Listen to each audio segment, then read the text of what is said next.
So, fish for dinner.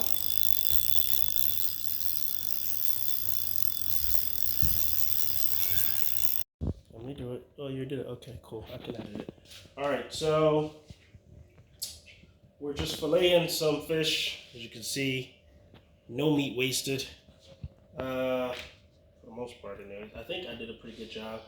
I did a small fish. They're not really big, but this fillet I'm actually really good. I'm really happy with, I should say. Really happy with this fillet right here.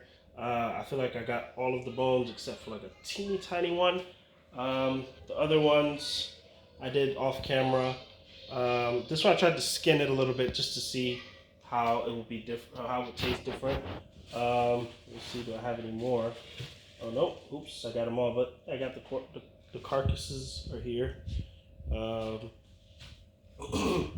And this, although it's some meat on here, this is the rib, and it has like some membrane and a lot of bloodline.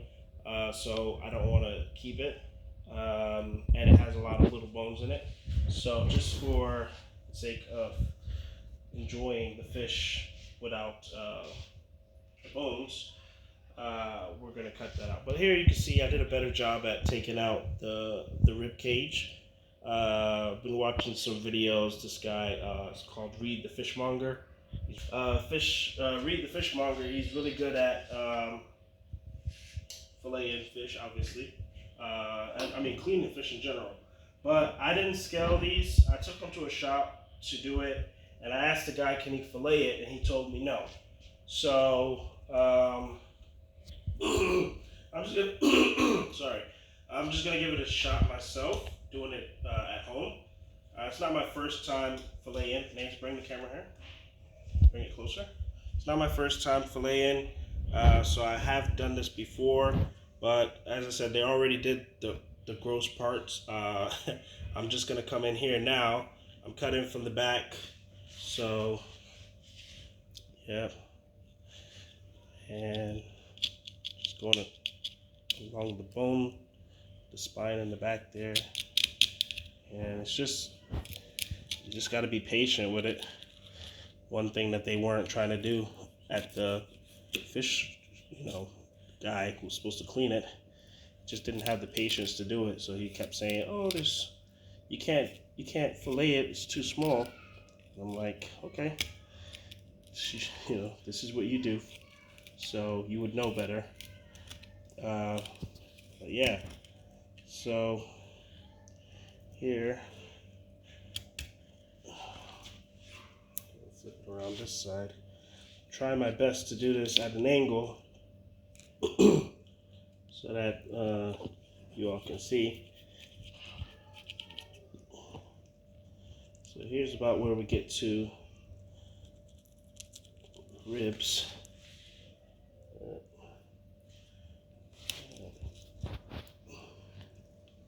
So I'm actually losing quite a bit of meat here. For some reason this fish is a lot more difficult to deal with than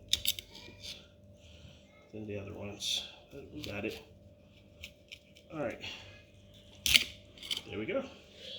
So this one, I tried to clean it a little bit more than the other ones because I wasn't going to fillet them until I filleted the smallest one, and it actually didn't turn out so bad. You should not be using a knife like that, but I am. So just going to go try to, as closely to the bone as possible, cut out the ribs. Yep. It's pretty clean. So, just got the rib. You can see through it for the most part. So that's not too bad. But then we got this nice boneless, and I'm actually feeling it now. I think there's a couple small ones here, but I'm not going to bother with. Boneless. There you go. And right there, the skin is still on. So this is just how much meat was on that fish. It's not a very, very big fish. I did catch these yesterday. Today being Sunday. I don't really know the date of today right now, so I can't say, but I probably will just put it in text. So I went yesterday. I don't think I got any footage It was just for, you know, hanging out with my kid and my little brother, and you know, just because I felt like fishing. I did end up checking the app, although I said that I really wouldn't care for the app too much. I did end up checking out the app, and it did say it was a 62%. So, you know, although I did say, you know, just go when you feel like going, which I did. I went because I felt like going yesterday, not because the app was saying any particular percentage, or it's not like I put a day aside. It was a weekend for me, and you know, I just thought, hey, let me go fishing. So I went, and it was a pretty decent day. There was a lot of people out, which is probably another reason why I didn't do much videoing, or you know, didn't get much footage, because I don't like to get other people in the videos without their permission. Now, it's obviously as simple as asking, do you mind if I include you in the video? But it was so many people were coming out, I just didn't feel like having to get so many consents. All right, so here's the end of the carcass. Put it up to the light, you can clearly see through it. So job well done. But on this end here, this side here, you can still see there are some bones. So I'm gonna try to get these out, but you know, you can basically kind of just pull them. But this is still the rib, but I don't feel any. Okay, here they are. So there are bones here. I will try my best to do as good as a job as I did on the first one, and just go right under the rib cage. And then if I could just get right under the rib cage, then I won't be. Go right under the rib cage. All right, so let me see if I can feel. Okay, so there are some bones here, I think, from when I broke, when I was cutting the spine. And you can have like a little tweezer or nail clipper and kind of pull these small ones out.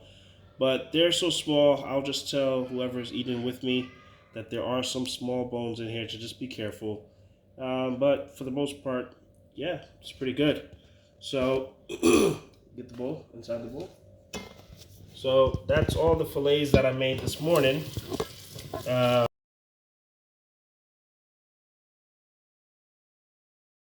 All the fillets that I got this morning. Not that I got this morning, but I cut this morning. This is actually from, no, that's actually not. Let me see if I can find, this is the, where's the smallest one? I can't find it now. I'm trying to find the smallest carcass, and I can't find it. Did I end up, oh, okay, so the smallest one. Yes, the smallest one is here. See, it's so small, you can see through it, but I didn't actually fillet it. So the bones are still down the middle of this one. But like I said, that was what made me think, oh, this fish can actually be filleted if it's a little bit bigger. I've been calling it nagrur. I will have to make sure I get the right name. I didn't take any pictures of it before it was cut, but there is an app that I use to kind of check the name of fishes or fish. So here we are. We got a decent amount. I think we caught about 5 fish yesterday that we kept.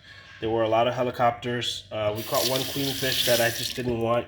There were so many queenfish yesterday. Someone offered me 5 of them, but they were so small, and the queenfish, I don't like them unless they're big enough to take. So for me, I didn't keep it. I will be trying to catch some bigger fish in the near future. As always, we always try to catch big fish. We never want to catch the small ones. But these fish, these are kind of the sizes that they come in. They get a little bit bigger, but for the most part, yeah, you're going to get them generally around this size. So I'm going to get into the cooking. All right, so for our fish seasoning, what we're going to do is we're going to use adobo, and it's a pre-seasoned, it's got everything in it that you would need for seasoning fish. But on any other time where I don't have adobo, I'll probably be using paprika. It's not in that jar. We just put it in there. Turmeric, salt, black pepper, and garlic, grounded garlic if you have it. But really, you can season your fish however you want. I always fry it. So those are the seasonings that I use for frying. I haven't tried grilling it myself. Well, I did once, but it didn't turn out great. So we're just putting a little bit of... okay. Alright, so we're seasoning it. I'm going to put a little bit of paprika because adobo doesn't have paprika. And we'll leave it there. Okay, that's great. Alright, good. Okay, so that's done. And we're just going to kind of mix it all in, get them together. I put lemon in there earlier. Yeah, you just want to get the seasoning all together, well mixed. And I'm going to put a little black pepper in the flour, as well as a little more paprika.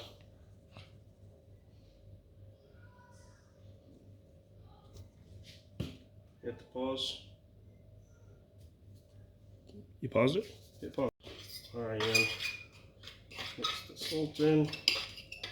I mean, we're seasoning the, I forgot what they call this, man. Yeah, we're seasoning the flour. I didn't forget the name of this flour, but I forgot what they call the flour that we're using it in this way. And that's it. So you want to get all of the excess flour off so it doesn't mess up your oil and burn the oil. And then you can set that aside. When the oil is ready, just pop it right into the oil. Don't rub it too much because you don't want to get the seasoning to fall off. Just pat it. Pat it, yeah. Flip it, shake it. Drop it in again. Flip it over. Pick it up. Shake it. Dust it off. No, not like that. Okay, then I put it in the pot. In the pan. The bowl. Alright, so I'm gonna do a little test. Yeah, oil seems hot enough. Let's go.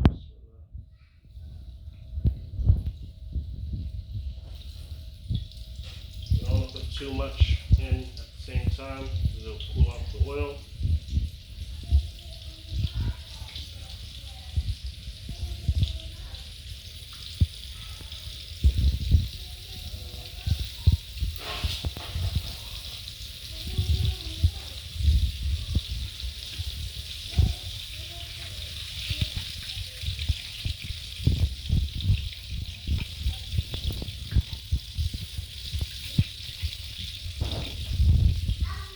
Now what you could do, or what I was told you should do, is you could cut the back of the fish on the skin side so that it doesn't curl up like this.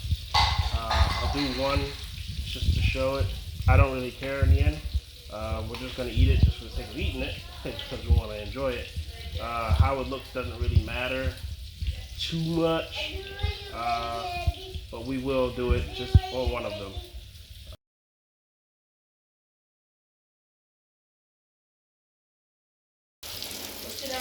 You can cut.